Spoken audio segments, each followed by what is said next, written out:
Բարի երեկո, հարգելի հեռուստադիտողներ, դուք միացել եք 168am YouTube-յան ալիքին, 168 TV եթերում ռևյուի հերթական թողարկումն է։ Տաղավարում այսօրվա մեր հյուրն է 1992-ից 93 թվականներին Հայաստանի Հանրապետության վարչապետ Խոսրով Հարությունյանը։ Բարև ձեզ, պարոն Հարությունյան, շնորհակալ եմ մեր հրավերն ընդունելու համար։ Այսօր առավոտյան ազգային անվտանգության ծառայության դիմակավորված հատուկ ջոկատայինները մտել են հայտնի ոդքասթի վարողներ Նարեկ Սամսոնյանի ու Վազգեն Սաղաթելյանի տուն եւ ձերբակալ են նրանց, ինչպես պարզվեց, ազգային ժողովի նախագահի հաղորդման հիման վրա։ Իսկ մինչ այդ, ինչպես տեսնում ենք, Հայաստանում գնալով աճում են սպանությունների ու ծանր հանցագործությունների թիվը։ Մեկ այլ հետաքրքիր տեղեկություն 3 նոյեմբերի 12-ին վթարի է ենթարկվել թուրքական ռազմական օդանավը, որի մեջ գտնվող բոլոր 20 զինծառայողները զոհվել են եւ արդեն իսկ հնչում են վարկածներ, որ սա ոչ թե դժբախտ պատահար է եղել, այլ դիտավորյալ կործանում։ Հայ քաղաքագետներից մեկը կարծիք էր հայտնել, որ Թուրանի ծրագրի հակառակորդները արդեն նախազգուշացումների ու դիվանագիտական ազդակների մակարդակից անցել են կոշտ գործողությունների։ Ինչ է կատարվում Հայաստանում եւ Հայաստանի շուրջ, այսպիսի ընդհանրական հարցից սկսենք զրույցը։ Ես ճիշտն ասած Հայաստանի շուրջ իրավիճակի վերլուծությունը անելիս չէի փորձի կենտրոնանալ թուրքական ինքնաթիռի կործանման միջադեպին։ Կարծում եմ պետք չի հեռուն գնացող վաղաժամ է հեռուն գնացող եզրակացություններ անելու համար։ Կարծում եմ հետազոտություններ, հետաքննություն կարվի, կարող ենք հասկանալ, թե ինչ է տեղի ունեցել, դժբախտ պատահարեր թե ինչ։ Գնանք, կհետևենք կհասկանանք։ Ինչ վերաբերում է Նարեկ Սամսոնյանի եւ Վազգեն Սաղաթելյանի ձերբակալմանը։ Գիտեք, անկախ նրանից, թե ինչ հաղորդման հիման վրա է դա արվել, ակնհայտ է, որ փորձ է կատարվում իշխանությունների կողմից ընտրությունների նախընթաց շրջանում ստեղծել վախի մթնոլորտ։ Այսինքն որևէ մեկը իրավունք չունենա այլ կարծիք հայտնելու կամ քննադատելու։ Ես չեմ կարծում, որ այլ կերպ կարելի է այս միջադեպը մեկնաբանել։ Նրանք ոչ հանցագործ են, ոչ պետության անվտանգության համար ակնհայտ ոնց որ ասում են խոցելի քայլեր անող դրանց հեղինակ, նրանք հանրային բավական լուրջ հեղինակություն ունեցող, լուրջ լսարան ունեին, միգուցե սա իրենց պատճառը։ Ընտրություններին պատրաստվող քաղաքացիական պայմանագիր կուսակցության համար միգուցե սա ցուցիչ է։ Այսինքն իմ պատկերացմամբ ես նույն շատ ուրիշ հեռու գնացող եզրակացություններ չեմ փորձի անել, կարծում եմ սա ուղղակի իշխանությունների կողմից ընտրությունների նախապատրաստման հերթական դրսևորումն է։ Հավանաբար իշխանությունները այսպես են պատկերացնում ընտրությունների նախապատրաստման գործընթացը հանրային կյանքում։ Ցավում եմ, բայց սա փաստ է։ Պատահաբար չի, որ նախ կալանքը մեզանում դարձել է արդեն սովորական երևույթ, այն ժամանակ, որ քրեական օրենսգրքում կալանք համարում էր պատժի սահմանային, չէ՞, այսինքն պատժի ծայրահեղ քայլ։ Բայց հիմա սովորական բան է։ Ընդ որում ես որքան հասկանում եմ, այնքան շատ են կալանավորվածները քաղաքական դրդապատճառներով եւ նույնիսկ կարծում եմ կամ սպասվում են այդպիսիք, որ կարծում եմ կալանավայրերում տեղել չկա։ Դրա համար փորձում են այլ հոդվածներով դատապարտվածներին, որոնց վրա նույնպես կալանքի վերաբերյալ վճիռեր կայացվել, նրանց նույնիսկ տեղափոխում են, խափանման միջոցը փոխում են տնային կալանք եւ այլն։ Այսինքն միգուցե սա չափազանցված է իմ կողմից ներկայացնելը սա, բայց համաձայն եք, որ ես կարող եմ ողջամիտ հիմքեր ունեմ նույնիսկ այդպես մտածելու, որովհետեւ ես չեմ տեսնում որևէ մեկի նկատմամբ քաղաքական նկատառումներով ձերբակալվածներին, հա, որևէ մեկի նկատմամբ կալանքից զատ այլ պատժամիջոցի կիրառում։ Ես դա չեմ տեսնում։ Եվ կարծում եմ ես միայն ես չեմ, որ դա չեմ նկատում, բոլորն են։ Դեպքեր գիտենք, որ մարդիկ 1 տարի, 1.5 տարի, 2-3 տարի մնացել են կալանքի տակ։ Վերմիշյանը 4 տարի, Վերմիշյանը նախկին շինարարության կոմիտեի նախագահ կառավարության 4 տարի, ես օրինակ եմ բերում, 4 տարի մարդուն պահեցին կալանքի տակ եւ վերջում պարզվեց, որ իրեն ազատ արձակեցին հանցակազմ իր գործողությունների մեջ հանցակազմի բացակայության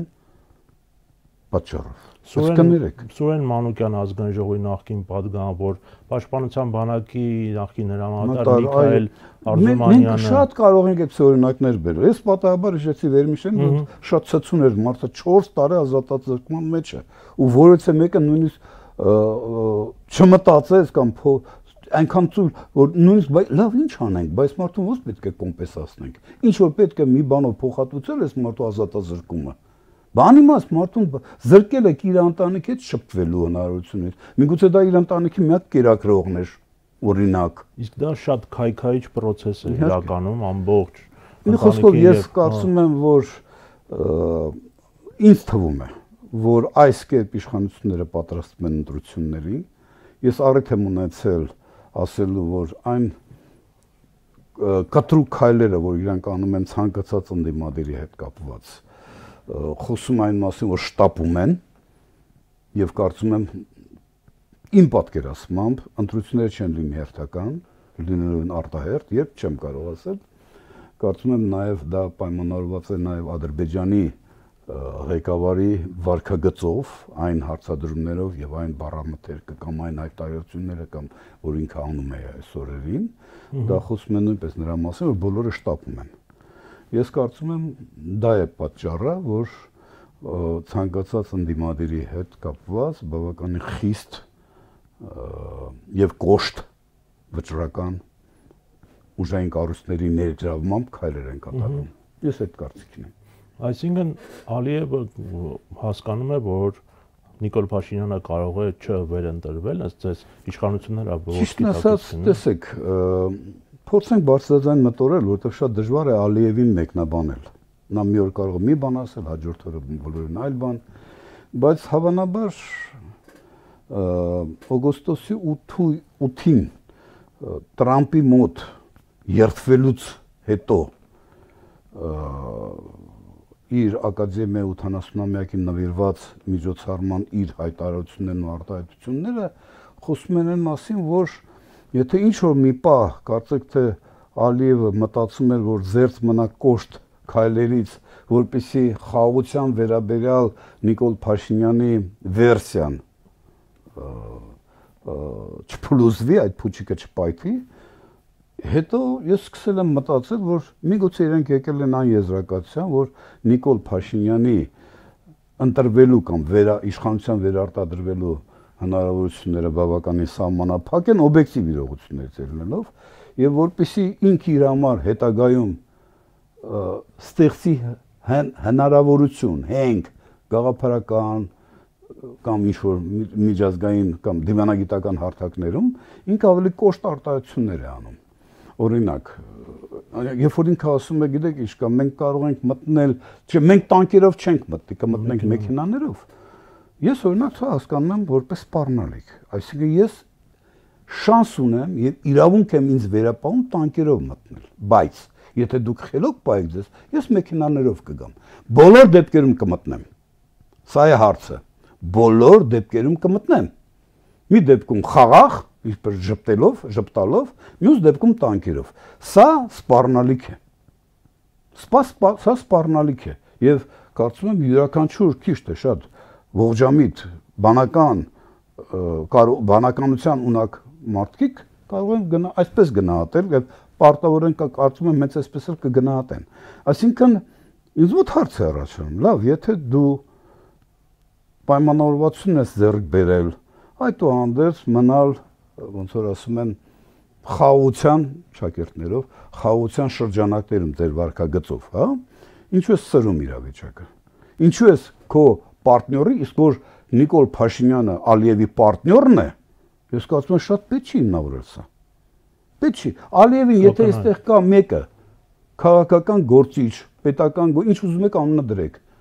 կուսակցության ղեկավար, որը Ալիևին խիստ անհրաժեշտ է, դա Նիկոլ Փաշինյանն է։ Այստեղ շատ երկար պետք չի մեկնաբանել։ Եվ Ալիևը շատ լավ հասկանում է, որ եթե ինչու ես պետք է տանկերով մտնեմ, եթե ինչ հարցադրում դնում եմ Փաշինյանը կարողանում է այդ հարցադրման արձագանքել յուրովի մեկնաբանություններով, այնպես որ շատ դժվար է ուղղակի այդ հարցադրումը եւ Փաշինյանի մեկնաբանությունը երդ կապել։ Օրինակ 4-րդ հանրապետության գաղափարը։ Ինչու ներս մտավ, ներգրավեց կամ ներմուծվեց 4-րդ հանրապետության գաղափարը։ Շատ սինխրոն,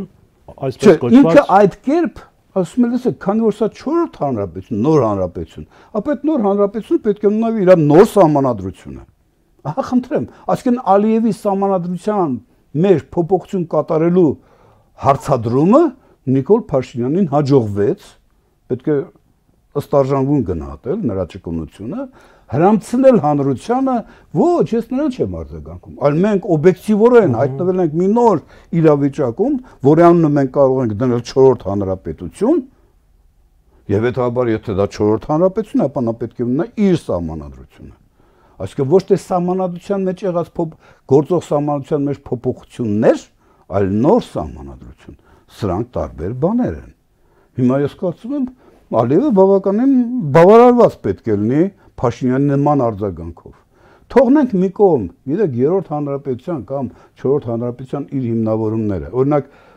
տեսեք ինքը ոնց է ասում, 3-րդ հանրապետության ձևավորման հիմքում ընկած էր կոնֆլիկտը։ Այսինքն 3-րդ հանրապետությունը ձևավորվել է, որտեղ կար Արցախյան կոնֆլիկտ, հակամարտություն, ընդ որում հակամարտություն, որը կործանարար հետևանքներ պետք է ուներ Հայաստանի համար։ Բայց կներեք, Ղարաբաղյան նաև անդրադարձ է կատարում Ղարաբաղյան շարժմանը, չէ՞։ Ղարաբաղյան շարժման իրական դրդապատճառը կապ չուներ տարածքների հետ։ Ղարաբաղյան շարժման իրական դրդապատճառը մեկն էր։ Ղարաբաղի հայությունը ուզում էր փրկվել, զերծ մնալ ցեղասպանությունից, այն process-ից, որը տեղի ունեցավ, որին արժանացան օրինակ Նախիջևանի հայությունը։ 88 թվականին Նախիջևանը լքել է վերջի հայ ընտանիքը։ Այն ժամանակ, որ 1920 թվականին Նախիջևանում հայությունը ամենամեծ գերակա էթնիկ խումբն էր։ Այսինքն ազգային իրավունքների, այսինքն ամբողջ 50-60 տարիների ընթացքում խորհրդային Ադրբեջանին հաջողվեց, չէ՞, Նախիջևանը ձերբազատել կամ մաքրել հայերից։ Ինչու էր կոչվում, կներեք, ինչու էր կոչվում ավտոնոմ հանրապետություն։ Եթե ամբողջ ադրբեջանցիները են, որովհետև այնտեղ հայեր են ապրում։ Որովհետև այո, այնտեղ էթնիկ խմբերով, էթնիկ մեծամասնություն հայերն էին։ Հասկանում ես, Արամ։ Հետևաբար 88 թվականի Ղարաբաղյան շարժման հիմնական դրդապատճառը ցեղասպանությունից զերծ մնալն էր, փրկվելն էր։ Եվ ընդ որում հիշում եք ձեր ուշադրությունը զմրավ եւ ձեր լսարանի ուշադրությունը, որ 88 թվականի փետրվարի 20-ին հաջորդեց անմիջապես 88 թվականի փետրվարի 28-ի Սումգայիթյան դեպքերը, որը այլ կերպ քան ցեղասպանություն չես անվանի։ Ես Սումգայիթյան ջարդերից մեկ շաբաթ հետո եղել եմ Սումգայիթում։ Ես այնտեղ եմ եղել, ես տեսել եմ այդ ամենը իմ աչքերով։ Հասկանում եք, որևէ մեկը ինձ չի կարող համոզել, որ դրանք խուժաններն էին։ Դա պետական ընդգծված քաղաքականություն էր։ Այսինքն, եթե 90-94 թվականների հայկական այդ առաջի ազատամարտը չլներ Ղարաբաղյան, Արցախյան, այն ինչ որ տեղի ունեցավ 23 թվականի սեպտեմբերին, դա տեղի կունենար 91 թվականին։ Սա ակնհայտ է։ Այսինքն, Արցախայությունը ոտքի կանգնեց, օգտվելով պերեստրոյկայից, գլասնոցից, որ հայտարարել էր եւ ժողովրդավարական նոր ծիլ արձակող զարգացումներից հուսով, որ կարող է պատահի այդ կերպ հասնի նրան, որ իր իրավունքները ապրելու իրավունքը ըստ արժանվում գնահատվի կենտրոնի կողմից, բայց երբ որ տեսան, որ դա այդպես չի, 91-99 թվականի դեկտեմբերի 1-ի որոշումը, ես այդ միջոցառմանը մասնակցել, ներկա եմ գտնվել որպես Չարենցավանի քաղաքապետ, ներկա եմ գտնվել, հրավիրված էի։ Ու ես հիշում եմ կուլուարներում Վոլսկու հետ ինչ էին խոսում Ղարաբաղ կոմիտեի տղաները։ Իրանք շատ հստակ ասում էին, լսեք, սա խոսքը տարածքի մասին չէ։ Մենք այս կերպ փորձում ենք փրկել Արցախահայությանը ցեղասպանվելուց։ Այն ժամանակ արդեն հայտնի էր, չէ՞, Սումգայիթյան դեպքեր, արդեն նկատվում են լարվածությունը Բաքվում, Կիրովաբադում, ինչի մասն է խոսքը։ Ինչպես կարելի է հաշտվել այն մտքի հետ, որ դեկտեմբերի 1-ի 89 թվականի դեկտեմբերի 1-ի Հայաստանի եւ Արցախի բարձրագույն բաների իշխանության ներկայացների համատեղ որոշումը միավորման մասին որակել որպես տարածքային նկարտումներ կամ հավակնություններ։ Դա պետք է լինել գիտեք այնքան իրողությունից կտրված կամ այնքան չցանկանաս իրողությունը գնահատես, որ այդպես մեկնաբանես։ Կրկնում եմ, դեկտեմբերի 1-ի որոշումը 89 թվականի դա տարածքերի մասին չէր։ Այդ կերպ փորձ էր արվում խորհրդային միության պայմաններում, փորձ էր արվում ուղղակի զերծ պահել արցախայությանը հնարավոր ցեղասպանությունից։ Սա է ամբողջ իմաստը։ Դեկտեմբերի 89 թվականի դեկտեմբերի 1-ին թե Հայաստանի, թե Արցախի մտավորականության հանրության աչքերի առջև էր Սումգայիթը, Սումգայիթյան ջարդերը։ Դա ցեղասպանություն էր։ Լոկալ մեկ քաղաքի շրջանակներում, բայց առաջի կրակոցն էր։ Հետո Բաքվի ջարդերը եղան, հետո շարունակվեց 90-ական թվականներին Բաքու, Կիրովաբադ, տեսեք, մի բան էլ եմ ուզում։ Ներեցեք, օգտվելով առիթից ես ընթերցեմ անկախության հռչակագրի նախաբանը, որը շատ եմ սիրում, հայկական ԽՍՀ գերագույն խորհուրդը արտահայտելով Հայաստանի ժողովրդի միասնական կամքը, գիտակցելով իր պատասխանատվությունը հայ ժողովրդի ճակատագրի առջև համայն հայության իգծերի իրականացման եւ պատմական արդարության վերականգնման գործում, ելնելով մարդու իրավունքների հռչակագրի սկզբունքներից, հիմնվելով 1989 թվականի դեկտեմբերի 1-ի հայկական ԽՍՀ-ի եւ Լեռնային Ղարաբաղի վերամիավորման մասին հայկական ԽՍՀ-ի եւ Լեռնային Ղարաբաղի ազգային խորհրդի համատեղ որոշման վրա։ Այսինքն ազգային իրավունքների մասին բարձրադառնելը դա կոնֆլիկտայնություն է, դա առանց չափազանցության, բառացիորեն խոսքը գնում էր արցախայությանը ցեղասպանությունից փրկելու մասին։ Այլ ամենալավ լուծումը իդեպ հենց դա էր։ Այլ հարց է, որ մենք չհաջողվեցինք, մեզ չհաջողվեց, հա, դա կյանքի կոչել խորհրդային իրականության պայմաններում, բայց ինքնին փաստը եւ ասեմ ձեզ, որ խորհրդային շատ ու շատ մտավորականներ այդ երկրի խորհրդային երկրի այլազգի մտավորականներ։ Իսկ ինչու վերամիավորման որոշումը չիրագործվեց այդպես։ Գիտեք, չեք կարծում որ սխալ էր։ Չէ, ոչ թե չեմ կարծում սխալ էր կամ ճիշտ էր, տեսեք, եթե դուք ուզում եք, եթե դուք հիշում եք նույնիսկ 90 թվականի Գերագույն խորհրդի ընտրություններում Արցախայությունը մասնակցեց։ Այսինքն մենք Գերագույն խորհրդում ունենք Արցախից ընտրված պատգամավորներ։ Հենց այդ 89 թվականի դեկտեմբերի 1-ի որոշման իրացման ճանապարհին քայլերից մեկն էր։ Այլ հարց է, որ հետագայում արտաքին խաղացողներ շատ ու շատ, այդ թվում նաև կենտրոնը ռուսական։ ԽՍՀՄ փլուզումից հետո շատերը կարծում են, որ այս հարցում պետք է լիներ շատ շրջահայաց։ Այսինքն պետք էր գնալ խաղ բանակցային ճանապարհով եւ ճանաչել արցախայության ինքնորոշման իրավունքը, դա ընդունելով որպես հիմք եւ հետագայում դրա հիման վրա փորձել կառուցել կամ ձևավորել Արցախի այն ժամանակ ինքնավար մարզի հետագա կարգավիճակը։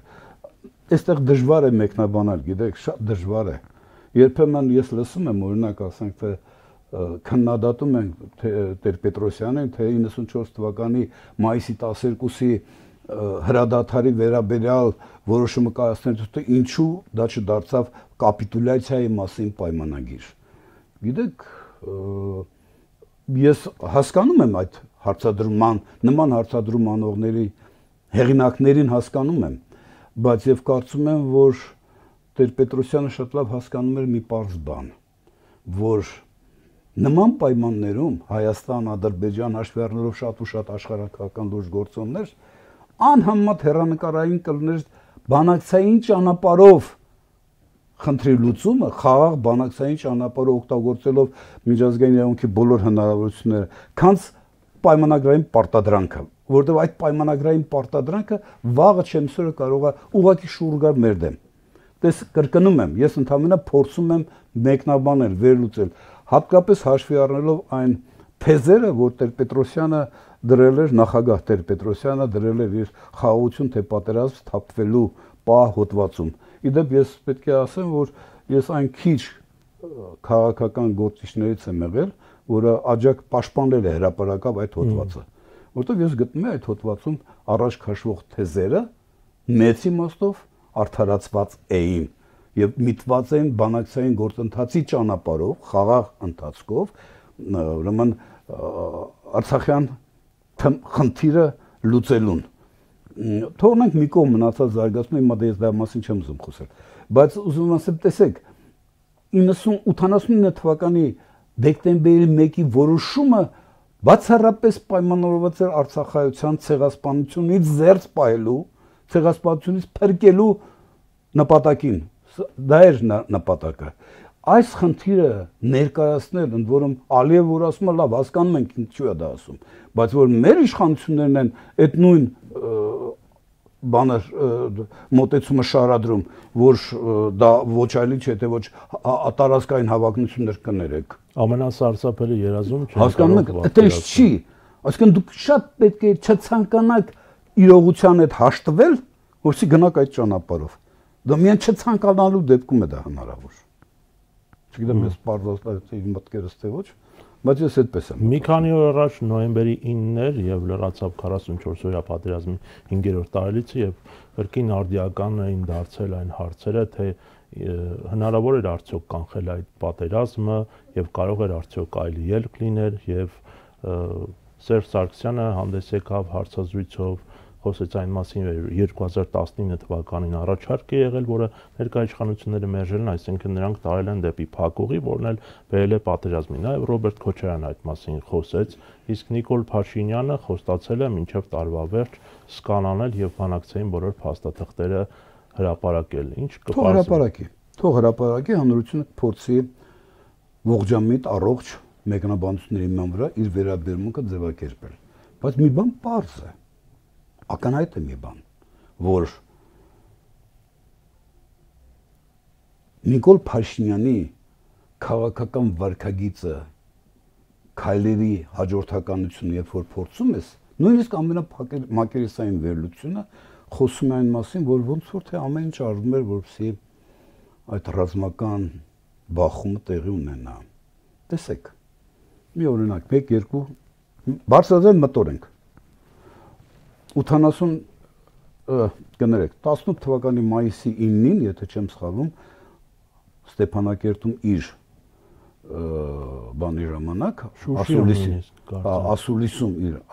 օրենքը լեգիտիմության խնդրեմ ունի։ Ինքը չի հանդիսանում Արցախի ազգաբնակության ընտրված ղեկավար, հետևաբար միջազգային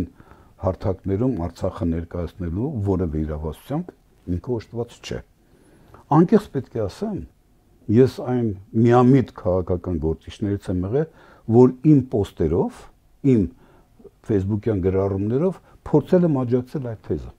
Ասում եմ անկեղծ։ Ես մտածում եի, որ Փաշինյանը մտածում է արդյոք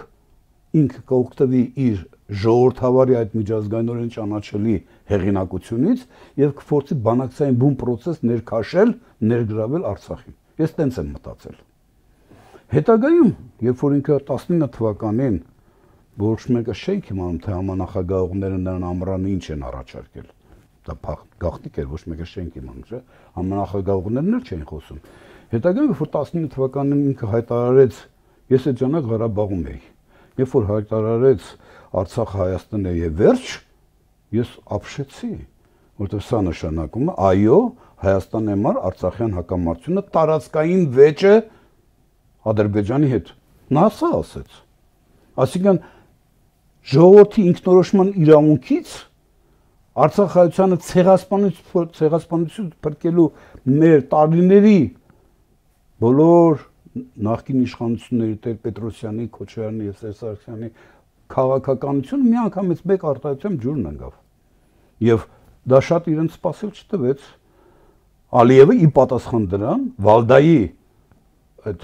բանում համաժողովում գիտական հայտարարեց, ասեց Արցախը Ադրբեջան է եւ восклицательный знак։ Սա եղել է։ Այսինքն ես սկսեցի մտածել, որ բայց ես դու անում, եթե դու արդեն հրապարակել ես, որ դու լեգիտիմության այդ առումով, չէ, Արցախի ճակատագիրը տնօրենու, Արցախը ներկայացնելու առումով դու չես քեզ իրավունք վերապահում որպես լեգիտիմ ղեկավար, գիտությամբ օժտված ղեկավար, այդ խնդիրն է, ինչու ես դու այդպիսի հայտարարություն անում։ Սա շատ էական նշանակություններ։ Կամ հիշում եք, որ Ղարաբաղյան կոնֆլիկտի կարգավորումը պետք է լինի այնպիսի, որ բավարարի թե Ադրբեջանի, թե Հայաստանի, թե Արցախի ժողովրդի սպասելիքները։ Ընդ որում ինքը ՄԱԿ-ի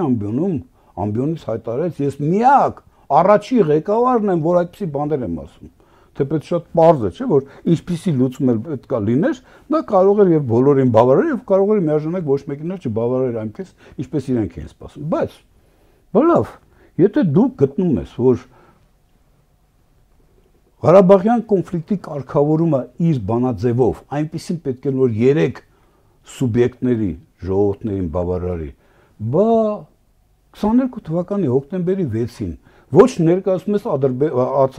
արցախցիներին լեգիտիմ չես,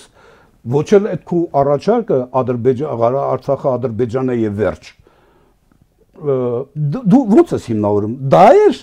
այն որոշումը, որը բավարարում էր 3 ժողովուրդների սպասելիքները։ Մինչ այդ նոյեմբերի 9-ը 2020 թվականի։ Հիմա ես կգամ նոյեմբերի 9-ին, հա։ Ես խոշոր բանով վրձնահարվածներով փորձում եմ այս խրոնոլոգիան ներկայացնել։ Ու նույնիսկ շատ պետք չի խորաթափանց լինել, որ հասկանալ, թե գիտեք, այս ամեն ինչը ուր է տանում։ Դուք 20 թվականի հուլիսին հայտարարում եք, որ Հայաստանի բանակը ամենամարտունակն է եւ այլն, չէ՞։ Ըստ էության ինչ որ միտեղ արդեն դուք մարտահրավեր եք նետում ողերիմ հարևանիդ, հասկանում ես, 20 թվականի սեպտեմբերի 27-ին պատերազմ սկսել է ազգային ժողովում ելույթ եք ունենում, ասում եք, եթե պարտվենք էլ անգամ, դուք հələ չի սկսել պատերազմ չենք իմանում, եթե պարտվենք էլ անգամ, ապա մենք պետպարտությունը չենք ընդունել։ Ես չեմ հասկանում, չի մասնախոսքը գնում։ Չէ, այսինքն գիտեք, ես ուզում ասեմ, ես փորձում եմ օբյեկտիվ, անաչառ վերլուծել, որպես ես երկրի քաղաքացի։ Ուզում եմ հասկանալ իմ երկրի վարչապետը ինչ է անում եւ ինչ է ուզում։ Սա է հարցը, սա լրջագույն խնդիր է, ու ես տեսնում եմ, որ դրանից հետո իդեպ, սա էլ եմ ուզում ասել, եթե 44-օրյա պատերազմը Արցախի մասին էր, ապա 44-օրյա պատերազմից հետո ընկած բոլոր գործողությունները ինչ արել է Նիկոլ Փաշինյանը իր որոշումներով արդեն վերաբերում էր Հայաստանին, Հայաստանի մասին էր։ Օրինակ, որևէ մի կերպ ես չեմ լսել ինչու պետք էր 20 թվականի դեկտեմբերի 17-ի որոշումը զորքերը Ղուպալի շրջանում հետ քաշելու մասին։ Մեկնաբանությունը այսպես էր. կա այն բանավոր ընկալում, որ դա մենք պետք է անենք եւ դա անում ենք, որտեղ այդ կերպ մենք ըստ էության զերծ ենք պահում Սյունիքը հնարավոր ռազմական գործողություններից, բայց կներեք, սպառնալիքներից, բայց կներեք, հաշված շաբաթներ հետո Գորիս Կապան ճանապարհի 21 կիլոմետրը հայտնվեց ադրբեջանցիների ռազմական վերահսկողության տակ, ել չեմ ասում մնացած սոտ խոզնավար այդ ամբողջ ընթացքը, չէ՞, ու մեր իշխանությունները ոչինչ չարեցին։ Հասկանում եք, ես ուզում եմ հասկանալ ինչու, ինչ խնդիր եք լուծում։ Ոնց կարելի էր ասել, այն սարը տարին 12 ամիս ձյունապատ սարը ում է պետք, պարզվեց պետք է։ Ոչ թե մեզ, նրանց էր պետք, որ եկան կանգնեցին ջերմուկի գլխին։ Մեկ ինքնաձիգի հեռավորության վրա դեպի Սյունիք տանող հանրապետական ճանապարհից, նույնիսկ դա միջազգային ճանապարհ է։ Պարզվեց պետք է իրանց։ Իսկ մեզ պետք չէր։ Կուրիլյան կղզիներում կան կղզիներ, որոնք մարդաբնակել չեն։ Առ այսօր տասնամյակներ շարունակ Ռուսաստանն ու Ճապոնիան չեն կարողանում իրար հետ բարեկամության կամ համաձայնագիր պայմանագիր կնքել միայն այդ մի քանի 2-3 անմարդաբնակ կղզիների համար։ Այդ որտեղ եք լսել, որ հանգիստ իրանց ֆոլկլեզյան կղզիները գտնում են Արգենտինայի ջրային տարածքում։ Դրանք պատկանում են Բրիտանիային։ Մարգարետ Թետչերի ժամանակ արգենտինացիները փորձեցին ինչ որ մի քայլ անել այդ ֆոլկլենդյան կղզիները իրենց վերադարձնելու։ Բրիտանիան ասեց մտնելիցը չանցկացնեք հանգարց, դրանք մերն են։ Ինչի մասն է խոսքը։ Եվ կարող ենք բազում օրինակներ բերել, չէ՞։ միջազգային պրակտիկայից,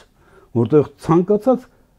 քառակուսի մետրը, ցանկացած սանտիմետրը տարածքի յուրաքանչյուր տվյալ պետության իշխանության համար հանցանն է սրբություն։ Եվ նրանք պատրաստական են դրա համար կներեք ժողովրդական քյալլա տալ։ Իսկ մենք ինչ արեցինք։ Հանգիստ սև լիճը զիջեցինք, իշխանասար բան չէ, սոտկի, այսօրվա դրությամբ մենք սոտկից մինչև Խոզնավար բոլոր ստրատեգիական բարձունքները գտնում են թշնամու ձեռքի տակ։ Թշնամու, ես այս բառը միշտ խուսափում էի այդ բանը կիրառելուց, բայց հիմա չեմ թաքցնում։ Այո, Ադրբեջանը չի էլ խորշում ներկայանա որպես թշնամի մեզ։ Ես այս դրա համար էի, դրա մասին։ Չեն խորշում, նրանք չեն էլ անհարմար զգում։ Թե դուք ինչ կմտածեք մեր մասին, իրանք թքած ունենան, թե մենք իրանց մասին ինչ կմտածենք կամ ինչպես կվերաբերվենք։ Պարոն Հարությունյան, եկեք այսպես հարցը վերլուծենք։ Նախաստորագրված խաղաղության համաձայնագրի տեքստում մի կողմ թողնենք, թե քանի կոպեկի արժեք ունի այս համաձայնագիրը եւ կարող է ստորագրվել արդյոք, եթե ստորագրվի ինչ ուժ կունենա, բայց այնտեղ գրված է, որ կողմերը ճանաչում են միմյանց տարածքային ամբողջականությունը եւ զերծ են մնում միմյանց տարածքային ամբողջականության եւ քաղաքական անկախության դեմ գործողություններից, ուժի սպառնալիքի կիրառումից, եթե խաղաղության գործընթացի մեջ է մտել Ալիևը Փաշինյանի հետ։ Ինչու է ակնհայտորեն այս կետերը խախտում, թե նրան պետք է մենք համարենք, որ նա թշնամի է եւ մնում է թշնամի եւ միամտություն կլներ այլ բան կարծել։ Ասեմ արամ։ Ալիևը ասել եմ նորից կրկնում եմ, տարածաշրջանի ամենաոչ պայմանագրաունակ ղեկավարն է։ Ալիևը վստահելի պարտներ չէ։ Նա նույնիսկ ամենազդեցիկ պետություններից մեկի հետ, հիշում եք, Ռուսաստանի հետ փետրվարի 22 թվականի 2 օր առաջ այդ հատուկ ռազմական օպերացիայից Ուկրաինայում սկսվելուց առաջ Ռուսաստանը Ալիև Պուտին ստորագրել են հռչակագիր, որում սևով սպիտակի վրա գրած էր, որ նախ երկու պետությունները որոշում են այլևս իրենց հարաբերությունները բարձրացնել որպես դաշնակցային համագործակցության մակարդակի, ավելին կոնկրետ դեպքեր է գրած, թե ինչ չի կարելի, չեն կարողանալ կողմերը սպառնալիքների պարագայում։ Այդ փաստաթուղթը ստորագրելուց պարզվեց հետագայում ընդամենը 4 օր հետո Ալիև արդեն խախտել էր պայմանավորվածությունը եւ Ուկրաինային օգնում էր։ Ինչի մասն է խոսքը։ Ալիևը այսօր կարող մի բան ստորագրի, վաղը հաջող հանգիստ փոխել։ Ինչու՞, որովհետեւ Ալիևը համոզված է եւ այստեղ կա կներեք որոշակի ճշմարտության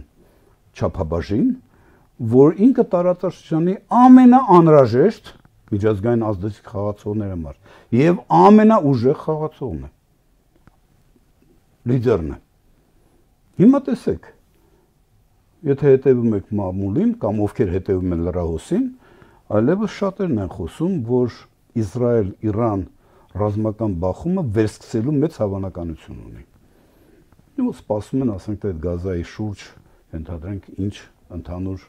լուծումների կամ որոշումների կգան։ Ինչ է կարծում, եթե վերսկսի այդ ռազմական բախումը Իրանի հետ, Աստված մի արասը, իրոք Աստված մի արասը, Ադրբեջանը անելիք ունելու է այդտեղ։ Ադրբեջանը պահանջներ են ներկայացնելու։ Եվ ինչ պետք է ասի Ադրբեջանը, ասի լավ, ես համաձայն եմ, իմ տարածքն եմ համաձայն տալ, որ դուք իմ տարածքից ռազմական գործողություն, այլ նույն միգուցե ես կսեմ մասնակցել, բայց գին ունի ամեն ինչը։ Գին, այդ գինը Սյունիքն է։ Սյունիքն է։ Նակարը չէ այդ հարցը դնի, ինձ թող մեկն ասի, ես հիմարություն եմ ասում։ Հասկանում եք ինչ եմ ասում։ Ես Աստված մի արասի, որ ես ճիշտ լինեմ, կրկնում եմ, բայց բացասական սցենարը բացառել չի կարելի։ Հիմա Թրամփի ուղղությամբ կարծում եք աշխարհակաղակական նպատակներ ունի։ Ես ասեմ, տեսեք, ես ճիշտն ասած ամենասկզբնական փուլում այդ տրիպին շատ մեծ ուշադրություն չդարձրեցի, որտեղ ես ունեմ իմ վերաբերմունքը մեղրիով Ադրբեջանը, Նախիջևանն ու Թուրքիան միացնելու անթույլատրելիության վերաբերյալ իմ հիմնավորումները։ Ինձ համար տրիպով կլինի, թե ինչպես կլինի, մեղրին այս փուլում, զարգացումների այս փուլում Հայաստանին ոչինչ չի տալիս, ավելի խորացնում մեր շրջափակումը։ Որտեղ եթե մենք միջև Իրանի հետ կապվելու հնարավորություն ենք, վաղ էլ չենք ունենալու։ Սա ինձ համար ակնհայտ է։ Դրա համար ես չեմ ուզում սրան անդրադառնալ, բայց ես հասկանում եմ, որ ինչ է նշանակում Տրամպի հետ կամ Տրամպի ներկայությամբ ինչ որ պայմանավորվածություններ կալ։ Հաշվի առնելով նաև Տրամպի որպես երկրի նախագահ առանձնահատկությունները։ Բայց տեսեք, բոլորին վերջերս Տրամպը իր մոտ հրավիրեց Կենտրոնական Ասիայի բոլոր ղեկավարներին, 5 պետությունների ղեկավարներին, եւ մեկ հանդիպման ընթացքում կամ մեկ հանդիպման միջոցով ըստ էության արձանագրեց մի նոր իրավիճակ աշխարհաքաղաքական եւ աշխարհատնտեսական այդ ռեգիոնում։ Ես այնտեղ եմ եւ արդեն պայմանավորվածություններ ունեմ թե Ուզբեկստանի թե Ղազախստանի հետ, որ նրանց ընդերքի օգտագործման բանում ես իմ մասնակցությունը պետք է ունենամ։ Տրամպի այս քայլը ակնհայտորեն նպատակ ունի մի կողմից Կենտրոնական Ասիայի երկրներին անվտանգության տեսանկյունից զերծ պահել ռուսական ազդեցությունից, դրա համար ենք ասում եմ դուք արդեն գտել եք ձեր անվտանգության երաշխավորին։ Մյուս կողմից այդ կերպ ինքը փորձում է ռեգիոնը դուրս բերել նաև Չինաստանի ազդեցությունից։ Ղազախստանից ծորեն բերել է այս ծրագրի մեջ, հա, տեղավորվում։ Գիտեք, ես չէի կապի դրան։ Դա մի էպիզոդ է, պետք է հասկանալ, թե դա ինչ էր Իրանից ներկայացված, հաշվի առնենք այդ ծորենի որակը, որի մասին խոսում ենք։ Իդեպ երկար ժամանակ մի քանի շաբաթ այս հարցը քննարկվում էր, ինչպես գիտեք, Ալիևը դրա մասին հայտ արեց, որ դեպի Հայաստան տարանցումների սահմանափակումները հանվել են եւ վարչապետի Դուք թույլ կտաք այդ հարցին անդրադառնամ չմոռանաք, որովհետև դա շատ կարևոր հարցադրում է եւ դժվար թե Միացյալ Նահանգները փորձեն այդ տրիպը, այդ հնարավորությունը զիջել որևիցե մեկին, օրինակ թուրք-ադրբեջանական տանդեմին։ Դժվար, ես սկսել եմ տես մտածել, ես պարզ եմ ասում։ Բայց գիտեք խնդրեմը որն է։ Այդպես մտածում է Տրամպը միգուցե։ Հաջորդ պրեզիդենտը այդպես կմտածի թե ոչ, Աստված գիտի։ Հետևաբար ոչ թե մերժել այդ հնարավորությունը, այն էլ Միացյալ Նահանգների մասնակցությամբ։ Պետք է խոսալ, հասկանալ, թե դա ոնց է կյանքի կոչվելու, որովհետեւ Հայաստանը այլ ավելի շրջափակման մեջ չհայտնվի։ Բայց դրան զուգահեռ, իսկ միգուցե ավելի շատ, Հայաստանը պետք է իր ակցենտավորել ապաշրջափակման Բաքու, Ղազախ, Իջևան, Դիլիջան, Երևան այս գիծը։ Որտեղ իրական ապաշրջափակումը այս ճանապարհով է իրականացվելու, որտեղ միայն այս դեպքում Ադրբեջան-Թուրքիա կապը, եթե իրանց համար դա շատ կարևոր, իսկ իրականում շատ կարևոր է այդ կապը, դառնում է այնպեսին, որ իրանք մեր միջոցով են կապնվում, ընդ որում անհամեմատ ավելի նպատակահարմար է, որտեղ Բաքու-Թբիլիսի ղարսը ավելի երկար է, մոտավորապես 226-230 կիլոմետրով, քանցի նկարագրած սխեման, հասկանում եք, ել չեմ ասում, որ մենք դառնում ենք Ադրբեջանի հետ իրականում երկուս թե փոխշահավետ տնտեսական համագործակցության ռեժիմում ապրող պետություններ, որտեղ Ադրբեջանին եւ մեզ, եթե մենք ուզում ենք խաղաղության մասին խոսանք, ապա մեր Ադրբեջանի հետ կապող ենթակառուցվածքները այնպիսին պետք է լինեն, հատկապես երկաթգիծը, այնպիսին պետք է լինեն, որ մի կողմից նպաստելով երկուստեք փոխշահավետ տնտեսական համագործակցությանը միաժամանակ զերծպայի կողմերից որից է մեկին ուժով իր համար միակողմանի օգուտներ կորզելու գայթակղությունից։ Մեղրին այսի խնդիր չի լուծում։ Բայց եթե մենք համարում ենք, որ Ադրբեջանը խաղաղության իրական նպատակ չունի, այդ դեպքում իմաստ կա խոսելու ապաշրջափակումից կամ տնտեսական համագործակցություն։ Իհարկե։ Նախ ես անընդհատ դրա մասին խոսում, նույնիսկ անհարմար եմ զգում անընդհատ նույն մտքերը կրկնել, բայց ես կարծում եմ ուրիշ տարբերակ չունենք։ Նախ եկեք արձանագրենք, որ Հայաստանին տարածաշրջանային պետությունն է Հայաստանը, որը բացով երկ չունենալու պատճառով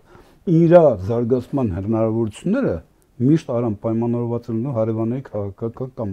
կամեցողությամբ։ Սա փաստ է։ Ուզում ենք մենք թե չէ, մեր զարգացումը պայմանավորված կլինի մեր հարևանների կամեցողությամբ։ Հետաբար մեր խնդիրն է, դժվար խնդիր է, բայց մեր խնդիրն է։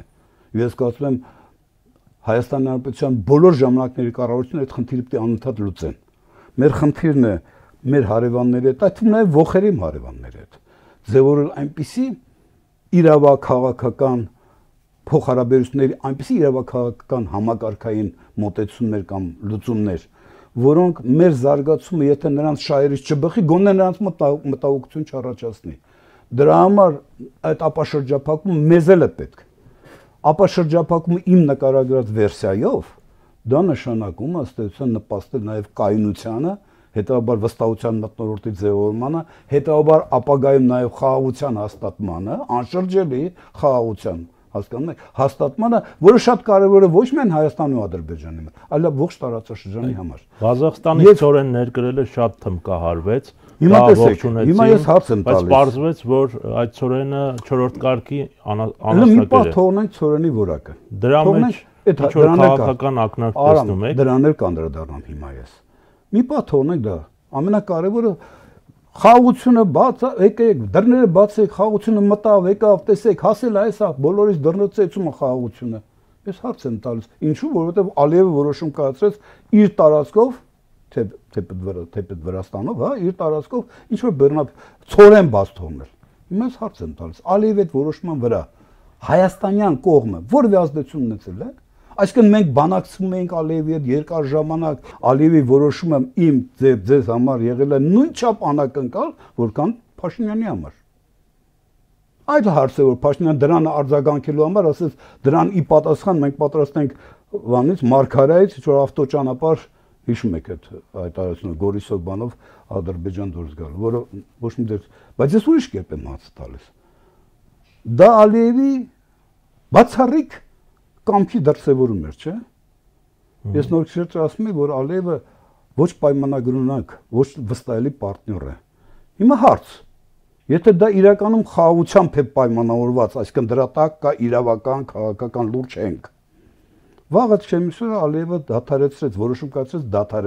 դադարեցնել հայկական իր տարածքով բեռնափոխադրումները, Հայաստան հասցեագրված բեռնափոխադրումները, հայաստանյան իշխանությունները կարող են որևէ մի կերպ ազդել այդ որոշման վրա։ Դե իհարկե ոչ։ Իհարկե ոչ։ Հետաբար խոսալ խաղաղության մասին, հասկանում եք, ես ո՞նց ասեմ, շատ միամիտ պետք է լինես, որ նման բաներին հավատաս։ Այստեղ մի ուրիշ հարց էլ կա, որ Ադրբեջան-Հայաստան սահմանով չի եկել այդ բեռնափոխադրումը։ Չէ, ես որ նկարագրում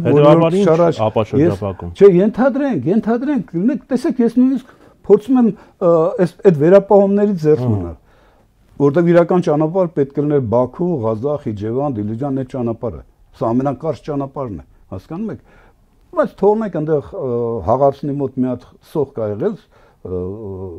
չեմ ամ քանի տարի է, 17 միլիոն դոլար որտեղ բանան էին, ներդրել էին, այդ վերականգնվելու էր ամբողջ գիծը, ամբողջությամբ։ Դրա փոխարեն այդ թողած ընկել են ուրիշ բաներով են զբաղվում։ Բայց թողնենք այդ, դա էլ չեմ թողում։ Տեսեք, ինձ համար շատ էական է մի բան։ Արդյոք Ալիևի այդ որոշումը պայմանավորված էր հայ-ադրբեջանական հարաբերություններով։ Այսինքն հայաստանյան իշխանությունների բանակցության արդյունքում էր այդ որոշումը կայացվել։ Ասում եմ ոչ, որովհետև ոչ ոք դա չի հաստատում։ Բոլորի համար այդ որոշումը անակնկալ էր։ Եվ աշխարհակաղակական նպատակն է։ Հիմա կմտածենք։ Եվ առաջերտին Փաշինյանի համար։ Երկրորդը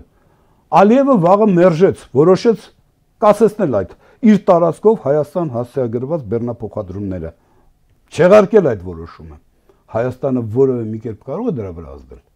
Ոչ։ Հետաբար խոսալ խաղաղության մասին այդ մի ակտ է, ակցիան կոպիտ ասած, դա ուղղակի իրողությունը, ցանկալին իրողություն ներկայացնել է։ Սա ուրիշ կերպ չի սանվան։ Էն էլ նախընտրական այս փուլում։ Դա միգուցե քայլ էր Ալիևի կողմից, որսի նպաստի Փաշինյանի, այսպես ասած, վարկանիշը բարձրացնելու, որտեղ ինքն էլ է տեսնում, չէ՞, որ սոցհարցումներ ինչ են ցույց տալիս։ Այսօր մոտ 85-86%-ը հարցվողների դեմ են Փաշինյանի վարած քաղաքականությանը։ Այս բագաժով գնալ ընտրությունների Ալիևի մոտ կարող է, չէ՞, լուրջ մտահոգություններ առաջանան։ Հետևաբար բաց թողեց, բայց հիմա կան ուրիշ վերսիա էլ, պարզվեց այդ ծորենը ըստ էության նույնիսկ վտանգավոր է։ Ըստ Հրապարակ թերթը գրել է, որ տոքսիններ է պարունակում։ Հա, այսինքն դա վտանգավոր է։ Հիմա անասնակեր է։ Որպես անասնակեր էլ պարզվում է վտանգավոր է։ Խոսքը սրա մասին է։ Հիմա եթե ես կոնսպիրոլոգիայի, այսպես սիրահարն էի, ես կարող էի մտածել, որ գիտեք, միգուցե սա միջը պայմանավորված էր Դրա համար թե դուք հիշում եք, Ալիև ասաց, ես բացում եմ ճանապարհը Ղազախական ցորենի համար։ Ռուսական ցորենի մասին ինքը հայտարարեց։ Բայց հետո եկավ Ռուսաստանից։ Ռուսաստանը ընդհանրապես Ռուսաստանը օգտվեց այդ հնարավորությունից։ Ռուսաստանը օգտվեց այդ հնարավորությունից։ Ճիշտ արեց, որ օգտվեց, բայց հարցը դա չի։ Ընդհանրապես ես ուզում եմ ասել, որ այն ինչին ականատեսը մենք եղանք, դա խաղաղության հետ որևէ աղերս անգամ մոտավոր չունի։ Ես սա եմ ուզում ասել։ Իսկ ապաշրջափակման հետ։ Ապաշրջափակմանը մետ եւս չունի, որտեղ ապաշրջափակում կրկնում եմ, դա նշանակում է երկու պետությունների, թշնամի պետությունների միջև միջպետական այնպիսի հարաբերությունների կամ կարգավորումների ձևավորում պայմանագրի տեսքով, հա, որը կնպաստեր այնպիսի տնտեսական ենթակառուցվածքի երկաթգծու այնպիսի կոնֆիգուրացիա դնել շահագործման, դնել շրջանառության մեջ կամ օգտագործման մեջ, հա, որը մի կողմից կողմերին կնպաստեր փոխշահավետ տնտեսական համագործակցություն ծավալել, թշնամի պետությունները պետք է նախապատվություն տան տնտեսական համագործակցությանը, դա կձևավորեր վստահության մթնոլորտ, չէ՞։ Մյուս կողմից զերծ կպահեր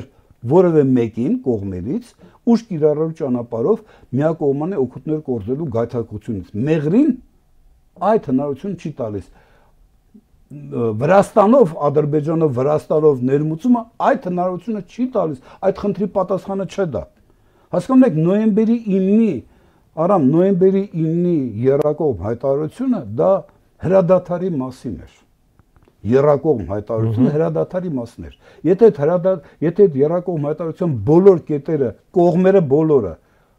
հետևականորեն իրականացնել, ես տեսակ ասում եմ բոլորը, ես նկատեմ ոչ միայն կողմերին, Ադրբեջան, թե Հայաստան, այլ նաև Ռուսաստանին։ Եկեք իրենց անունով ամանենք։ Եթե հետևականորեն իրականացվեին, պետք է լիներ հրադադար եւ այն դառնար կամաց անշրջելի։ Ինչու էր 9-րդ կետը հայտնվել այնտեղ, որտեղ այդ երրակողմ հայտարարության հեղինակները շատ լավ հասկանում են, որ եթե ուզում ենք հրադադարը դառնա անշրջելի, այսինքն ինչ որ մարդ կողմերից որևէ մեկի համար ռազմական զարգացումները չլինեն ձեռնտու։ Կոպիտ ասած, էլի։ Ուրեմն պետք է մեկ այլ այնպիսի հնարավորություն այս երկու պետությունների միջև ձևավորես, որ առևտրատնտեսական հարաբերությունները իրենց համար ավելի կարևորվեն, քան ռազմական ճանապարհով խնդիրները։ Եվ ինչպես ստացվեց, որ մի քանի տարվա ընթացքում այդ ճանապարհի վերահսկողությունը սահուն Ռուսաստանից անցավ Միացյալ Նահանգների կամ Ամերիկային։ Նախ այդ սահմանի այդ եթե խոսքը գնում է Մեղրու տարածքով, Սյունիքի տարածքով Ադրբեջան Նախիջևանը միացնելու խնդրին, ռուսները թեպետ Ռուսաստանը թեպետ այդ երրակողմ հայտարարության մեջ գրել էր, որ պետք է իրանք վերահսկեն ամբողջ բեռնափոխադրումները, բայց ոչ Ադրբեջանը, ոչ հայկական կողմը առավել եւս հիշում եք, ընդհանրապես ասում են, այդպես բան չկա գրած, թեպետ զարմանալի էր, բայց մարդ ասում է չկա գրած, այսինքն ուզում ասեմ, եթե հետո ինչ որ ստորագրել եմ, հիմա ես հասկացել ու դա ճիշտ չէր։ Այնպես որ Ռուսաստանը առանձնապես, օրինակ ես կարծում եմ Ռուսաստանը վրիպեց, գիտեք որտեղ, որ ինքը այդ հանդես սկսում էր խոսալ նույնպես Սյունիքով հաղորդակցություն վերականգնելու մասին։ Ռուսաստանը այդտեղ վրիպեց։ Իսկ խելոք լինեն, թող ներվի ինձ սպառը, հա, մի քիչ ավելի խոհեմ գտնվեին, ապա իրանք կմտածեին ոչ թե Ադրբեջանով Սյունիքով Թուրքիա գնալու մասին, որտեղ իրանք խոսում են այդ ճանապարհով Թուրքիա, որտեղ Վրաստանը իրանց համար փակ էր, չէ՞, այլ խոսային Բաքու, Ղազախ, Խիջևան։ Առավել եւս, որ ամբողջ հայաստանյան երկաթգիծը, երկաթուղին գտնվում է Յուկաժեդեի, այսինքն ռուսական ընկերության կոնցեսիոն պայմանագրի շրջանակներում, նրանց վերահսկողության տակ միջև չեմ անում որ թիվը։ Հետևաբար խնդրեմ, դուք ուզում եք վերահսկել, ենթադրենք ձեր մտքին դա էր, գործարկեք։ Իջևան, Դիլիջան, իսկ եթե մենք նույնիսկ 32 կիլոմետր գիծ կառուցենք Դիլիջանը Վանաձորին միացնող, մենք ընդհանրապես կարող ենք Բաքվից Ղարս հասնել ընդամենը 600 կիլոմետր հաղթարելով 826-ի փոխարեն եւ 850 կիլոմետրի փոխարեն բանով, Մեղրիով։ Այսինքն Ռուսաստանը այս հնարավորությունները բաց թողեց։ Օվերչուկը կներեք ինչով էր մտածում, ես չգիտեմ, իր մարմնի որ մասով էր մտածում, երբ որ խոսում էր Սյունիքով բեռնափոխադրումների վերահսկողության մասին իրենց։ Ես չգիտեմ։ Երբ որ ինքը ասում էր, գիտեք, դա նոր հնարավորություն հույսից արավ երկաթուղի բանը միջազգային տրաֆիկը վերականգնելու կներեք Ես Օբերչուկին չեմ հասկացել։ Պարոն Հարությունյան, քանի որ օգտվելով առիթից դուք նորանկախ Հայաստանի ակունքներում եք կանգնած եղել եւ ղեկավարել եք Հայաստանի կառավարությունը առաջին տարիներին, ինչ զուգահեռներ եք տեսնում շրջափակման, ապա շրջափակման այս հարցերի հետ կապված հիմա եւ այն ժամանակ։ Տեսեք, ճիշտն ասած, ես զուգահեռներ չեմ տեսնում։ Իրավիճակները բոլորին տարբեր են։ Ես նշանակվել եմ օգոստոսի 1-ին Հայաստանի Հանրապետության վարչապետ, օգոստոսի 4-ին 3 օր հետո Աբխազական գիծը վերջնականապես փակվեց։ Եվ մենք հայտնվեցինք խուլ շրջափակման մեջ։ Մենք ընդհանրապես տարբերակ չունեինք, նույնիսկ այն ժամանակ արգսգետով կամուրջ չկար, որ հաղորդակցվեինք Իրանի հետ։ Այս էր վիճակը։ Միակ տարբերակը, որ մենք կարող էինք օգտագործել, դա ավիացիան էր։ Այն էլ այն դեպքում, որ մենք բեռնատար ավիացիա չենք ունեցել։ Մենք ստիպված իմ ժամանակ Անապայից մինչև Կիսլավոդսկ Մինվոդի մոտավորապես 18 պահեստ ձևավորեցինք, սարքեցինք, կազմակերպեցինք, ամբողջ բեռները տեղափոխվում էին այդ պահեստներ խորհրդային միության տարբեր կետերից։ Հետո փոքր թռիչքներով, հա, Կիսլավոդսկից Երևան փորձում ենք այդ բեռնափոխադրումներն ապահովել։ Այսինքն այդպես էինք փորձում այդ ծանրագույն պայմաններում, այդպես էինք փորձում ապահովել գոնե կենսապահովման առանձին օբյեկտների հիվանդանոցներ կամ ասենք ռազմական օբյեկտներ եւ այլն նրանց կենսագործունեություն։ Դժվար էր, ասեմ անկեղծ։ Անհամեմատ ավելի դժվար էր նաեւ հացահատիկի հետ կապված, որովհետեւ մենք ցավոք սրտի պարագաների բերումով հացահատիկի անհրաժեշտ պաշար չէինք ձևավորել, ծորեն եսի նկատնում, եւ օգոստոսի 1-ի կամ օգոստոսի 4-ի դրությամբ ընդհանրապես ունենք մի քանի շաբաթվա պաշար։ Իսկ հացահատիկ օթով ինքնաթիռներով տեղափոխել են մարդատար ինքնաթիռներով, դա ուղղակի անհնար էր։ Ահա թե ինչու ես որոշում կայացրեցի այդուհանդերձ փորձել այլ ճանապարհներով, օգտագործելով վերգետնյա կապուղիները, այլ ճանապարհներով ներկրել հացահատիկը։ Մենք ունենք Եվրոմիությունից 37 միլիոն EQ-ի վարկ, հատուկ հացահատիկի համար տված, բայց այդ վարկը մինչև ապրանքայնացնենք մոտ տարի ու կես, 2 տարի կանցներ։ Իսկ մենք այդպիսի հնարավորություններ չունենք։ Դրա համար ես շատ պետություններ դիմեցի, օրինակ Իրանին եմ դիմել, մի հատ Չինաստանին, փորձեցինք իրենց միջոցով կամ իրենց, օրինակ Իրանի իշխանությունները մեզ պատասխանեցին, որ իրենք հացահատիկ ներկրող են։ Տեր-Պետրոսյանը կապնեց Խաֆես Ասադի հետ, նրանք շատ վստահելի հարաբերություններ ունեն Սիրիայի նախագահ։ Այո, Սիրիայի նախագահի հետ։ Սիրիայի նախագահը խոսք տվեց Տեր-Պետրոսյանին, նախագահ Տեր-Պետրոսյանին խոսք տվեց եւ 8 բեռնատար մեքենա մենք կազմակերպեցինք Թուրքիայի տարածքով եւ Մարգարայի կամրջով մտան Հայաստան։ Բայց դա շատ քիչ էր։ Մեզ պետք էր պաշար հացահատիկի այնպիսի պաշար, որ մենք հնարավորություն ունենայինք, գիտեք, հացը այլևս պարենային խնդիր չէր։ Հացը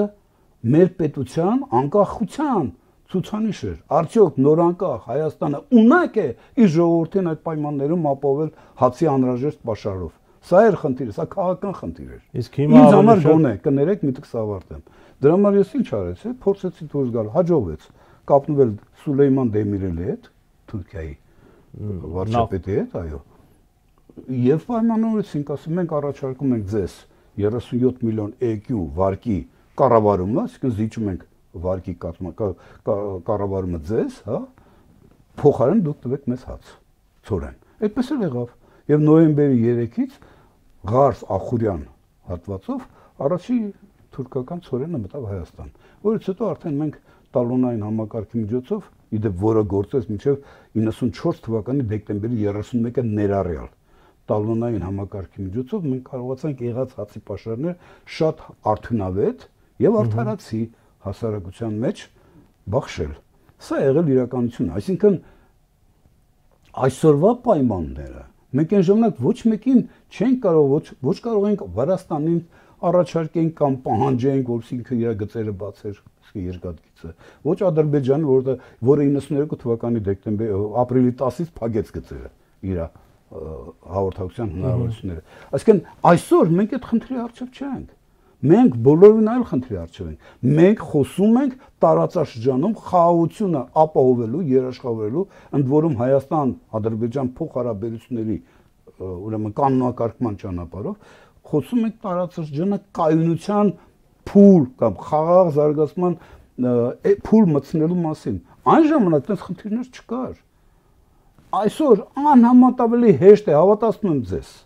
անհամատաբելի հեշտ է նստել բանակցել։ Այն ժամանակ ում հետ բանակցենք մենք։ Ում հետ կարող եք բացատրել։ Պարոն Հարությունյան, բայց երբ Ադրբեջանը ավելացնում է իր ռազմական ծախսերը, այսինքն մենք պետք է պատրաստվենք խաղաղության գործընթացի, թե պետք է պատրաստվենք նոր հարձակման։ Իհարկե ճիշտ հարց եք տալիս։ Ինչ է նշանակում խաղաղություն կամ երբ է խաղաղությունը վրա հասնում։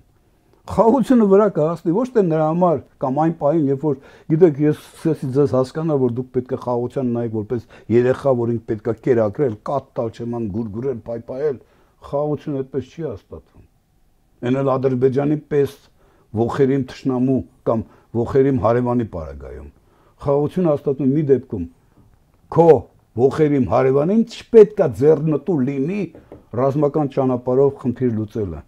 Սա ուրիշ տարբերակ գոյություն չունի։ Նա պետք է գնահատի, եթե դու կարող ես այնպես իրեն արձագանքել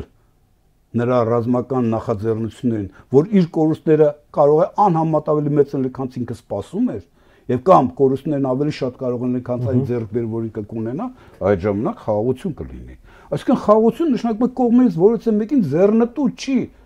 ռազմական ճանապարհով խնդիր լուծելը։ Սա է խաղաղության բանաձև։ Հիմա եթե նա իր զինական կարողությունները անընդհատ ավելացնում է։ Իսկ մենք 26 թվականի բյուջեում մեր պաշտպանական բյուջեն նաև նույնիսկ կրճատում ենք։ Ես հիշում եմ, եթե չեմ սխալվում, 21 թվականն նույն բանը տեղի ունեցավ։ Մեն վաղ պաշտպանական, այսինքն պաշտպանության նախարարության բյուջեն կամ կրճատվեց կամ չաճեց, բայց փոխարենը ներքին գործերի նախարարության բյուջեն ավելացավ 15%-ով։ Ինչու՞, որովհետև Փաշինյանը բոլորն էլ խնդիրներ լուծում։ Իրան պետք է ներսում իր անձիշխանությունը ապահովելու համար ուժային աջակցություն։ Իսկ դրա համար պետք է ուժային կառույցներին վճարել անընդհատ։ Այդ կարմիր բերետավորները երևի իրենց կյանքում այսպես լավ չեն վարձատրվել երբևէ որևէ իշխանության ժամանակ, երևի։ Ես ենթադրում եմ։ Դրա համար հիմքեր ունեմ։ Այդ հավելավճարներ եւ այլն եւ այլն։ Հիմա այն 92 թվականի Հայաստանը իր հնարավորություններով խաղաղության հասնելու մտադրություն իրականություն դարձնելու հնարավորություններով որակապես տարբերվում այսօր Հայաստանից։ Այսօր մենք ունենք այդ շանսերը։ Ես անընդհատ ասում եմ, մենք մեր պետք է աշխարհագրական դիրքը, դա լուրջ ռեսուրս է, փորձենք դարձնել աշխարհաքաղաքական պոտենցիալ։ Այսինքն փորձես այնպիսի քայլեր կատարես, որ քո աշխարհագրական դիրքով դու դառնաս խոշոր ազդեցիկ խաղացողների համար օգտակար կամ պիտանի։ Քեզնով որևէ մեկը հետաքրքրվի։ Դու որևէ մեկի համար ինչ-որ բան նշանակես։ Մեղրիով ոչ մեկի համար ոչ մի չես նշանակելու։ Այլ չեմ ասում, որ դու մեղրիով դու փաստորեն սյունիքներ ես դնում վտանգի տակ։ Մինչդեռ այն երկաթգիծը, որի մասին ես նոր խոսում եի, Բաքու, Ղազախ, Իջևան, Դիլիջան, Վանաձորի ընդդրանք Թուրքիա, այնտեղից այդ երկաթգիծը մեզ հնարավորություն է տալիս նաև հայտնվել Միջին Միջանցքի վրա։ Եվ նույնիսկ եթե Տրամպը, Միացյալ Նահանգները որոշել են ենթադրենք մեկ ուղի մեկ գոտի ծրագիրը չինական, չեզոքացնել իրենց մասնակցությամբ կամ ռազմաքաղաքական կամ տնտեսական, քաղաքական, տնտեսական ներկայությամբ կենտրոնական Ասիայում, նույնիսկ նրա համար այդ ուղին ավելի ձեռնտու է լինելու։ Հասկանում եք։ Ես այսպես եմ հասկանում, հետևաբար բոլոր տեսակի խոսակցությունները, որ գիտեք, ես նորից եմ կրկնում, ուզում եմ շատ եմ ասում, բայց պետք է ասել։ Ես չեմ մերժում առավել եւս տրիպի պարագայում այդ գծի գործարկումը։ Ես ասում եմ, դա այս փուլի խնդիր չի։ Խնդրեմ, եկեք Բաքու, Ղազախ, Իջևան կարգավիճակի հարցը կա, չէ՞։ Հա։ Նախ այդ ճանապարհի կարգավիճակի հարցն է։ Դետալներ են դրանք, չէ՞, Արամ ջան։ Ես ուրիշ բան եմ ասում, եկեք նախ բացենք այն երթուղին, որը երկու պետությունների միջև ստեղծում է շանս է տալիս վերականգնել վստահությունը եւ գնալ խաղաղ ճանապարհով զարգացման։ Բայց դա Միացյալ Նահանգներին չի հետաքրի օրինակ։ Չգիտեմ, չեմ անում, ես չեմ անում, եթե մենք առաջարկել ենք արդյոք, ես չեմ կարծում որ առաջարկել ենք։ Հասկանում եք, սա է հարցը։ Իմ ասած սխեման երբեք սեղանին չի դրվել։ Ավելին ասեմ, մի անգամ լրագրողներից մեկը հարց է տվել Մանուկյանին, Փաշինյանին, ինչու՞ չեք փորձում այդ ճանապարհը երթուղին օգտագործել Ադրբեջանի հետ հաղորդակցությունը բացելու կամ վերականգնելու առումով։ Փաշինյանը պատասխանեց, դա բավականին թանկ է, արժի մոտավորապես կես միլիարդ, 500 միլիոն դոլար։ Դες բան չկա։ Ասում եմ, դες բան չկա։ Հաղարծնի մոտ սողանքը վերացելը մասնագիտական նախագծեր կան դրա վերաբերյալ, արդեն հաշվարկած դրած 17 միլիոն դոլար է։ 17 միլիոն դոլար դրեք, վերականգնեք այդ գիծը եւ այդ դեպքում ձեզ մոտ ապրանքը ծորեն կլինի, ինչ կլինի, Բաքվից, Ղազախով, Իջևանով կգա ու կգնա Երևան։ Հետո ախտրանդ Երևանից ուզում եք թող գնա Նախիջևան, ուզում եք բարձրացեք Ախուրյանով գնացեք։ Եվ այս գիծը, Արամ, իմ նկարագրած երթուղին, անհամեմատ ավելի կարճ է, քան Բաքու, Հորադիս, Սյունիք, Նախիջևան, Իգդիր, Ղարս։ Մոտավորապես 226 կիլոմետրի տարբերություն։ Քանի որ մեր ժամանակը ցավոք շատ սահմանափակ է, փորձենք ամփոփել եւ ինչ որ եզրակացության գալ, բայց կխնդրեմ հնարավորինս հակիրճ այսպիսով դեպի ուր է տանում այս գործընթացը հաշվի առնելով եւ ներքաղաքական իրավիճակը եւ Հայաստանի շուրջ իրավիճակը եւ ինչ այլընտրանք եք դուք տեսնում օրինակ ընդդիմության կողմից այս մարտահրավերներին դիմագրավելու։ Տեսեք, դեպի ուր է տանում, ես կարծում եմ ոչ մի լավ տեղ չի տանում։ Ոչ մի լավ տեղ չի տանում։ Մենք, ես նկատում հայաստանյան իշխանությունները իրենց վարքագծով, իրենց մոտեցումներով, իրենց որոշումներով Ալիևի մոտ հույս են ներշնչել, որ ինքը այն ղեկավարն է իրենց, որ պատմության մեջ իր ոսկի տարրերանը կգրի, որովհետև նրան կհաջողվի Հայաստանը որպես աշխարհաքաղաքական սուբյեկտ կարևորություն ներկայացնող, որևէ կարևորություն ներկայացնող որպես սուբյեկտ ինքը վերացնի։ Դուք կարծում եք պատահաբար ենք ասում 300,000-ով։ Իդեպ ես մի օրինակ եմ ուզում բերել, Արամ արժի սրա մասին խոսալ։ 89 թվականին անցկացվել է ԽՍՀՄ 5-րդ մարտահամարը։ Ըստ այդ մարտահամարի Հայաստանում ապրում են 89700 ադրբեջանցիներ ազգությամբ։ 89000, ոչ թե 300,000։ Հայաստանում երբեք 160,000-ից ավել ադրբեջանցի չի ապրել։ Այն ժամանակ, որ Բաքվում, այսինքն Ադրբեջանում, ապրում են մոտավորապես 450, 475, մինչև 500,000 հայեր, որոնք թողել են ամեն ինչը, փախել են մի կերպ, պրծել են բնաջնջումից։ Այն դեպքում, որ ադրբեջանցիները Հայաստանում իրենց բնակարաններն են վաճառել, ես ինքս այդ քաղաքապետ էի Չարենցավանի, ինքս Գեդաբեկ ադրբեջանցիներին դուրս բերել համար, իրենց կահկարասի, որ ասել են Գեդաբեկ, 15 գրուզավոր բեռնատար մեքենաներ եմ տրամադրել։ Իշխանությունների իհարկե հանձնարարականով բնական է։ Այսինքն խորհրդային իշխանությունը Հայաստանի ամեն ինչ անում, որ ադրբեջանցիները իրենց հնարավորին չափով տները վաճառել են, գումարները վերցրել են, ինչքան շարժական գույք են ունեցել, կահկարասի, դոշակ, վերմակ, ինչ կասես, բերու բարձով գնացել են Ադրբեջան։ Մեր քաղաքացիները մի կերպ են պլստացել, մի կերպ ոչ տուն տեղ բան փախել են, որտեղ կոտորածից էին փախնում։ Սա է իրականությունը։ Փաշինյանը չի իմանում այդ մասին։ Առաջի անգամ այսպիսի բաներ լսում։ Լրագրող աշխատած ժամանակ իրեն այս ինֆորմացիան հասու չի եղել։ Դե իհարկե եղել է։ Եվ այս պայմաններում չարձագանքել, լռել, թե եթե դուք մտածում եք ձեր 89000 Հայաստան բերելու մասին, ուրեմն բարեղեք նաև հիմա հայտարարեք, որ մենք երաշխիք ենք, երաշխավորն ենք այն բանի, որ նույն չափել հայեր կվերադառնան, չնայած չեմ կարծում թե հայերը կվերադառնան, բայց ասեք, կապում են Ղարաբաղի հայության հետ ի՞նչ կապ ունի դա։ 90 թվականին հայաթափումը ադրբեջանցիների մեկնումը ու Ադրբեջանի հայաթափումը ի՞նչ կապ ունի 23 թվականի Արցախայության, ինչու է բանը Փաշինյանը այդ կետը կապում նրանց այդ պահանջի հետ, ինչու չկա բացատրություն,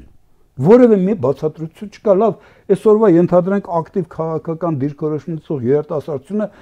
90-ական թվականներին շատ հեռու էր այս ամեն ինչից, բայց կայում չէ մեծեր, կարելի է իրանց հետ խորհրդակցել, հասկանալ խնդիրը, ինձ մոտ ստեղծում է տպավորություն, որ Փաշինյանը ձեռնտու չի այդ բոլորը։ Դուք ասում եք ուր եք տանում, ասում եմ ոչ մի լավ տեղ։ Ոչ մի լավ տեղ։ Լավ տեղ տանելու ճանապարհը շանսերը կան, ասում եմ, այո կան։ Ես մի քանիս ասեցի։ Դա վերաբերում է եւ սահմանազատմանը, ես 2021 թվականի հոկտեմբերին Արամ մի հատ հոդված եմ գրել։ Հայաստանը մուրճի եւ սալի արանքում ինչ անել։ Եվ անդրադարձել եմ սահմանազատմանը եւ ապաշրջապատման խնդիրներին։ Կոնցեպտուալ ինչա պետք անել։ Ես ասում եմ, այսօր էլ դեռ կարելի է այդ հարցերը դնել օրակարգ, ապացուցել, որ գիտեք, մենք պատերազմի հրձիկներ չենք։ Մեզ պատերազմը պետք չի։ Եթե կա մի պետություն, մի ժողովուրդ, որին խաղաղությունը օդ ու ջուրի պետք է, դա հայերն են։ Սա ակնհայտ է։ Հետևաբար այն առաջարկությունները, որ մենք անում ենք, ոչ թե խոսքը գնում է ինչ որ մի կերպ, ինչ որ մեկից ինչ որ մի բան կարճելու կամ տարածք վերցնելու, այլ խոսքը գնում է այնպիսի հարաբերություններ ձևավորենք, որ պատերազմը ոչ ձեզ, ոչ մեզ, ոչ էլ այն խոշոր խաղացողներին ձեռնտու չլինի։ Մենք սրա մասին ենք խոսում։ Կրկնում եմ, արդյոք այսպիսի հնարավորություններ կա, ասում այո կա։ Արդյոք ընդդիմությունը պետք է հենց այսա դիրքերից հանդես գա, ասում այո։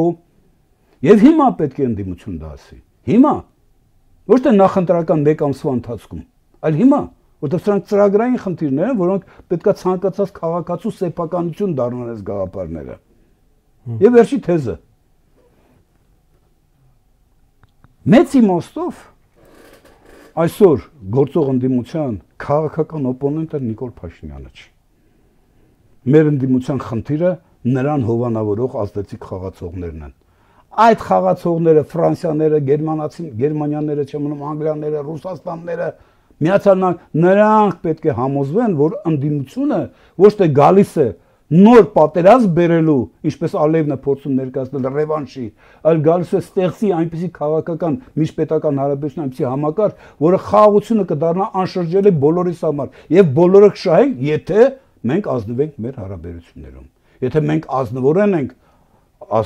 ազնիվ ենք այն մղումներում, որ ասում ենք, գիտեք, խաղաղությունը մեզ համար, օրինակ Մակրոն, քեզ համար այդպիսին է խաղաղությունը տարածաշրջանում, կամ Ստարմեր, կամ Միացյալ Նահանգներ, Տրամփ կամ Պուտին։ Ալիևի համար տես չի։ Ակնհայտ է, չէ՞։ Հետաբար սա պետք է դրվի սեղանին։ Ես շատ բարձ բաներ եմ ասում։ Հեշտ է, իհարկե ոչ։ Ով ասում որ հեշտ է։ Խի պետություն կառավարելը հեշտ բան է։ Էնել էս վիճակում։ Բերել ենք, գցել ենք այս վիճակում, ասում եք դժվար է այս վիճակից դուրս գալը։ Այդպես չի լինում, չէ՞։ Հասկանում եք ինչ եմ ուզում ասել։ Ես խորապես համոզված եմ, որ ընդդիմությունը նախ պետք է վերաիմաստավորի քաղաքական պայքարի հիմնական ակցենտները, մեր նպատակը Ադրբեջանին հաղթելը չի, այս փուլում հատկապես։